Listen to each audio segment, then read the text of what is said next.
दुनिया की सबसे मशहूर फास्ट फूड चेन KFC के लोगों में दिखने वाले इन अंकल का नाम कर्नल हार्लैंड सैंडर्स है। अपनी पूरी ज़िंदगी उन्होंने मजदूरी करके गुजारी, लेकिन पूरे 65 साल के बाद ऐसा क्या हुआ जिसने इसकी किस्मत ही बदल डाली। कामयाबी के इस सफ़र में उन्होंने किन किन मुश्किलात का सामना किया और आखिर में इनकी अपनी ही कंपनी KFC कॉरपोरेशन ने इन पर कोर्ट केस क्यों किया था। हार्लैंड सैंडर्स 9 सितंबर 1890 को इंडियाना के शहर हेनरीवल के करीब एक छोटे से फार्म हाउस में पैदा हुए थे। इनकी ज़िंदगी की सबसे पहली मुश्किल इनको सिर्फ 6 साल की उम्र में ही फेस करना पड़ी और वो मुश्किल थी इनके वालिद का इंतकाल, क्योंकि ये अपने भाइयों में सबसे बड़े थे और इनकी माँ को पैसे कमाने के लिए सारा दिन घर से बाहर रहना पड़ता था। इसी वजह से हार्लैंड सैंडर्स पर इतनी छोटी सी उम्र में ही अपने छोटे भाइयों को पालने की जिम्मेदारी आ चुकी थी और सिर्फ 7 साल की उम्र में ही ये ब्रेड और सब्जियां पकाने के मास्टर हो चुके थे। लेकिन जब इनकी मां की तनख्वाह से गुजारा मुश्किल हो गया तो हार्लैंड सैंडर्स ने 10 साल की उम्र में एक फार्म पर जानवरों को चारा डालने की नौकरी कर ली। हार्लैंड सैंडर्स की अपनी ज़िंदगी की सबसे पहली नौकरी थी और इतनी कम उम्र की वजह से इसका दिल काम पर नहीं लगता था। इसी वजह से इसको इस नौकरी से निकाल दिया गया। जब हार्लैंड सैंडर्स 12 साल का हुआ तो इसकी मां ने दूसरी शादी कर ली, तो यहाँ से एक और मुश्किल का आगाज़ हो गया। हार्लैंड सैंडर्स के दूसरे बाप को बच्चों का उनके साथ रहना बिल्कुल पसंद नहीं था, जिसकी वजह से आए दिन घर में झगड़े होते रहते थे। आखिर वो दिन आ ही गया जब हार्लैंड सैंडर्स को अपनी मां से दूर कर दिया गया और अपने छोटे भाइयों के साथ एक रिश्तेदार के पास रहने लगा। हार्लैंड सैंडर्स ने अपने भाइयों को पालने के लिए एक बार फिर से फार्म पर नौकरी शुरू कर दी। सुबह 6 बजे वो फार्म पर जानवरों को चारा डालता, इसके बाद तैयार होकर स्कूल जाता और शाम के वक्त मकई छीलने की नौकरी करता था। इस वक्त हार्लैंड सैंडर्स सिर्फ 13 सालों का ही था जब वो इंतहाई शेड्यूल में सारे काम अकेले करता था। लेकिन इसी दौरान हार्लैंड सैंडर्स पर एक और पहाड़ टूट गया। वो ये कि हार्लैंड सैंडर्स सही से पढ़ाई नहीं कर रहा था, इसी वजह से इसको स्कूल से निकाल दिया गया। अगले 2 सालों तक हार्लैंड सैंडर्स ने फार्म पर ही नौकरी जारी रखी, लेकिन अब खर्चे पूरे करना बहुत मुश्किल हो चुका था।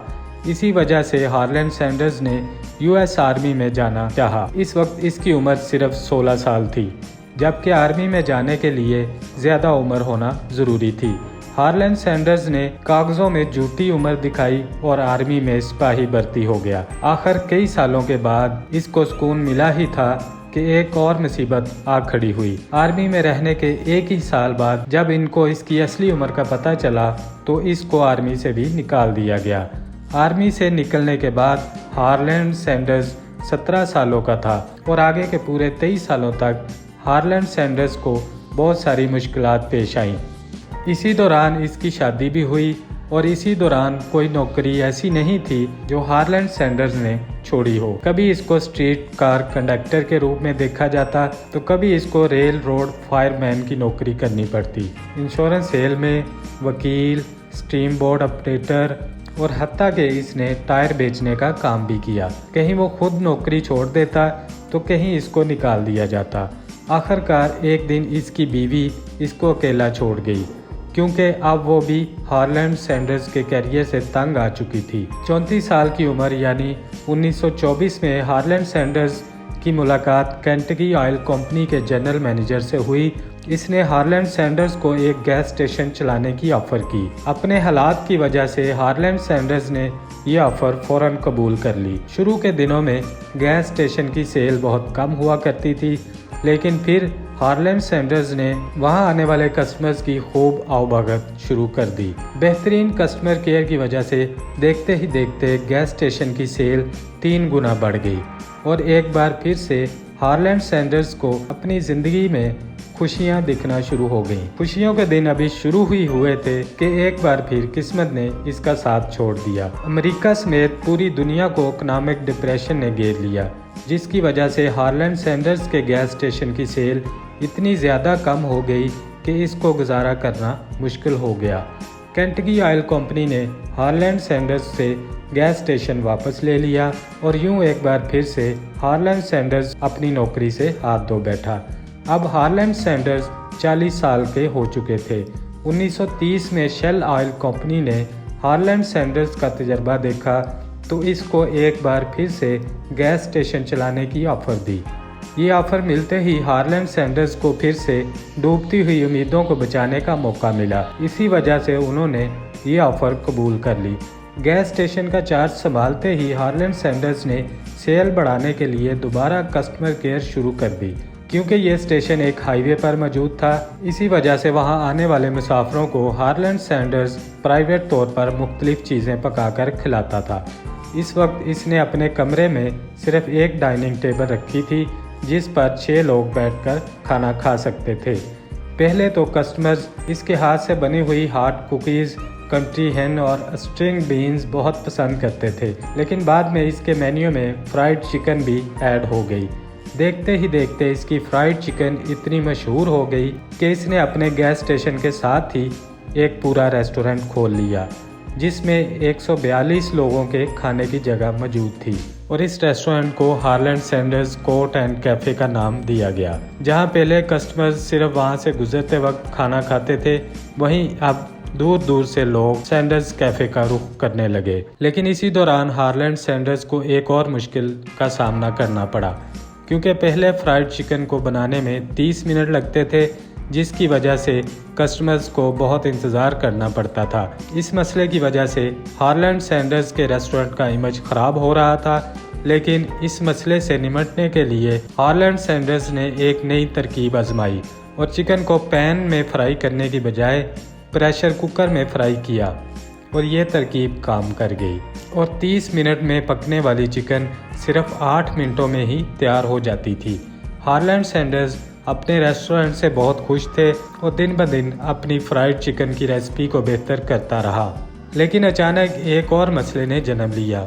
1939 में दूसरी जंग अजीम शुरू हो गई और फिर से अमेरिका इकोनॉमिक क्राइसिस में आ गया, जिसकी वजह से हार्लैंड सैंडर्स के रेस्टोरेंट में रश कम हो गया और देखते ही देखते लोगों ने घरों से बाहर निकलना छोड़ दिया। हालात यहाँ तक पहुँच गए कि हार्लैंड सैंडर्स को गुजारा करना मुश्किल हो गया। इसकी वजह से 1942 में जब हार्लैंड सैंडर्स 52 साल के थे, तब उन्होंने हार्लैंड सैंडर्स कैफ़े को ताला लगा दिया। 1945 में जब दूसरी जंग अजीम ख़त्म हुई तो हार्लैंड सैंडर्स ने एक बार फिर से रेस्टोरेंट खोलने का इरादा किया, क्योंकि अब वो इतना काम अकेले नहीं कर सकते थे और ना ही इनके पास रेस्टोरेंट खोलने के पैसे थे। इसी वजह से हार्लैंड सैंडर्स ने अपने दोस्त के साथ मिलकर केंटकी के शहर जॉर्ज टाउन के हाईवे पर एक बार फिर से रेस्टोरेंट खोला। हार्लैंड सैंडर्स ने इस रेस्टोरेंट से इतनी ज़्यादा तरक्की कर ली कि 1949 में केंटकी के गवर्नर ने इनको कर्नल के एजाज़ से नवाजा और यही वो दिन था जिसके बाद हार्लैंड सैंडर्स को कर्नल हार्लैंड सैंडर्स कहा जाने लगा। जिस दोस्त के साथ मिलकर हार्लैंड सैंडर्स ने ये रेस्टोरेंट खोला था, इसके साथ बात नहीं बनी तो हार्लैंड सैंडर्स ने इसको पैसे देकर पूरा रेस्टोरेंट अपने नाम कर लिया। दिन गुजरते गए और हार्लैंड सैंडर्स की चिकन मशहूर होती गई। एक दिन हार्लैंड सैंडर्स को एक रियल एस्टेट एजेंट की कॉल आई जिसने इनको रेस्टोरेंट बेचने की अच्छी ऑफर दी। वो एजेंट कर्नल हार्लैंड सैंडर्स का रेस्टोरेंट $1,64,000 में खरीदना चाहता था। वो एजेंट कई मरतबा यही ऑफर देता रहा, लेकिन कर्नल हार्लैंड सैंडर्स किसी सूरत ना माना और यहीं एक और मुसीबत ने जन्म लिया। 6 माह बाद गवर्नमेंट ने एक नया हाईवे प्रोजेक्ट लॉन्च किया, जिसकी वजह से सारी ट्रैफिक यहाँ से बाईपास हो गई। अब हार्लैंड सैंडर्स के रेस्टोरेंट के सामने से 90% ट्रैफिक कम हो गई और इनकी सेल भी 90% कम हो गई। अब हार्लैंड सैंडर्स के पास और कोई ऑप्शन नहीं बचा था। जो एजेंट $1,64,000 की ऑफर दे रहा था, वो अब $80,000 में भी खरीदने को राजी ना था। आखिरकार जैसे तैसे करके 75,000 में हार्लैंड सैंडर्स ने ये रेस्टोरेंट भी बेच दिया। इस वक्त हार्लैंड सैंडर्स की उम्र 65 साल थी और इनके पास सोशल सिक्योरिटी के $105 के अलावा कमाने का और कोई जरिया नहीं था। जिंदगी में कई बार नाकामियां देखने के बाद 65 साल की उम्र में हार्लैंड सैंडर्स को आइडिया आया कि क्यों ना अपनी फ्राइड चिकन रेसिपी को फ्रेंचाइज किया जाए, जिसके लिए उन्होंने अपनी रेसिपी को केंटकी फ्राइड चिकन के नाम से रजिस्टर करवाया। वो अपनी दूसरी बीवी क्लोडिया के साथ मिलकर अपनी कार में एक कुकर और चिकन के साथ अमेरिका के मुख्तलिफ रेस्टोरेंट्स जाते, वहाँ इनको अपनी चिकन पकाकर खिलाते। अगर रेस्टोरेंट के मालों को इनकी चिकन पसंद आती तो वो हाथों हाथ राइट्स खरीद लेता था। हर एक चिकन पर हार्लैंड सैंडर्स को 4 सेंट्स दिए जाते थे। हार्लैंड सैंडर्स अपनी गाड़ी में घूमते गए और अपनी रेसिपी का नेटवर्क बढ़ाते चले गए।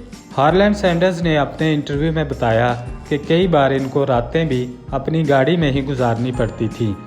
जहां इनकी रेसिपी केंटकी में मशहूर थी, वहीं अब पूरे अमेरिका में कर्नल हार्लैंड सैंडर्स के नाम का चर्चा होने लगा। 8 सालों के बाद जब हार्लैंड सैंडर्स 73 सालों के हुए तो वो 600 से भी ज़्यादा रेस्टोरेंट्स को अपनी चिकन की फ्रेंचाइज दे चुके थे। 1964 में हार्लैंड सैंडर्स ने KFC कॉरपोरेशन केंटकी के एक बिजनेसमैन को $16.5 मिलियन में सेल कर दिया, जो तकरीबन 1 अरब 24 करोड़ रुपए बनते हैं। लेकिन इस डील में ये तय पाया कि KFC के लोगों में हमेशा कर्नल हार्लैंड सैंडर्स की तस्वीर ही रहेगी और हार्लैंड सैंडर्स ही टीवी इंटरव्यूज़ में जाएंगे।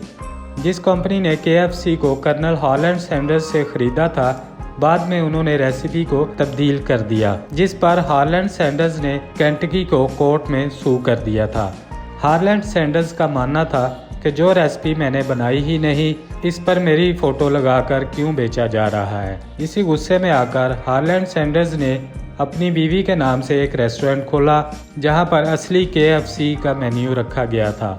लेकिन ये बात इनकी अपनी ही बनाई हुई कंपनी KFC कॉरपोरेशन को बिल्कुल भी अच्छी नहीं लगी और उन्होंने हार्लैंड सैंडर्स को कोर्ट में सू कर दिया। कोर्ट के फैसले में कहा गया कि हार्लैंड सैंडर्स इस रेस्टोरेंट को नहीं चला सकते। इसकी वजह से इनको क्लोडिया सैंडर्स कैफ़े बेचना पड़ा। लेकिन आज भी वो restaurant Claudia Sanders dinner house के नाम से मौजूद है। 90 साल की उम्र में हार्लैंड सैंडर्स की मुश्किल तरीन ज़िंदगी पर फुल स्टॉप लग गया।